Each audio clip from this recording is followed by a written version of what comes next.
আসসালামু আলাইকুম। আজকে আমরা একটি স্যামসাং মনিটর নিয়ে কথা বলবো। আপনারা দেখতে পাচ্ছেন এখানে একটি স্যামসাং মনিটর আছে এবং এটির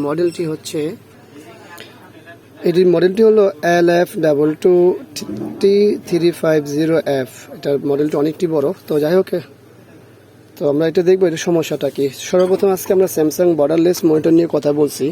এর আগে স্যামসাং বর্ডারলেস মনিটর নিয়ে আমাদের কথা আছে কিনা আমাদের এই ভিডিও মনে সম্ভবত নেই।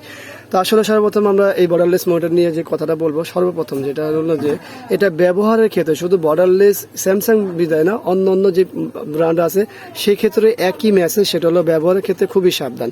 কারণ এগুলো একটা আইপিএস প্যানেল, বর্ডারলেস এই প্যানেলগুলোতে নর্মালি কিছু লাগলে ভেঙে যায়। তো আসলে ভেঙে গেলে কিন্তু আমাদের এই প্যানেলগুলোতে কোনো কিছু করা থাকে না। অনেকে আমাদেরকে ফোন করে দেন প্যানেল ভেঙে যায়, সেই ক্ষেত্রে আমাদেরকে বলেন যে ভাই এটা কি করণীয়, এটা কি করণীয়। আসলে আমাদের এই ভিডিওটা দেখলে আপনারা জানতে পারবেন এটা আসলে কি করণীয়। সেটা হলো যদি ভেঙে যায় সেই ক্ষেত্রে কোনো কিছু করণীয় নেই, কারণ হচ্ছে বর্ডারলেসের প্যানেল বাংলাদেশে আসে না। আর যেহেতু প্যানেল আসে না সেহেতু এই প্যানেলটি পরিবর্তন করা সম্ভব না।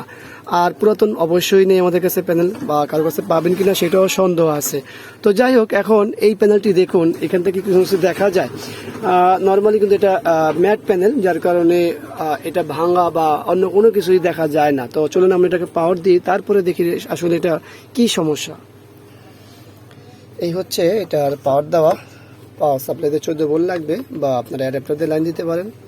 তো আমরা দিয়ে দিলাম, ওই হলো আমাদের পাওয়ার সাপ্লাইতে পাওয়ার চলে আসছে। দেখুন, এরপরে আমাদের এই যে দেখতে পাচ্ছেন, দেখুন যেটা বলছিলাম আর কি, যে প্যানেলটি ভেঙে গেলে কি করণীয়। এটাও কিন্তু প্যানেল ভেঙে গেছে, কিন্তু নর্মালি কিন্তু আমরা প্রথমে যে দেখলাম এখানে কোনো শো করে না, কিন্তু এই প্যানেলটি কোথায় লাগছে আঘাত, শুধু এখানে আঘাত লাগছে, ছোট্ট একটা বিষয়, মানে ছোট কোনো জিনিস দিয়ে আঘাত লেগেছে। এরপরে কি হয়েছে, পুরোটাই ভেঙে গেছে। তো আসলে এই প্যানেল ভেঙে গেলে কোনো কিছু করণীয় নেই। সর্বপ্রথম যে বিষয়টা খেয়াল রাখতে হবে, অবশ্যই সেফটি ফার্স্ট। ব্যবহার করতে হলে এটা এমন জায়গায় রাখতে হবে যেখানে কোনো রকম হাত না লাগে। হ্যাঁ, অবশ্যই ঘরে যে বাচ্চা পোলাপান আছে তাদের ক্ষেত্রেই বেশি হয়ে থাকে, যে দেখে ছোটো চামিচ অথবা ছোটো খেলনা, মানে প্লাস্টিকের খেলনা বা প্লাস্টিকের যে কোনো জিনিস মারে তখনই এখানে আসে, বা এই জায়গায় যে কোনো এক জায়গায় লাগে, লাগার সাথে সাথে পুরোটা প্যানেল চলে যায়। তো আসলে এই ক্ষেত্রে কি করণীয় আছে, কোনো কিছু করণীয় নেই।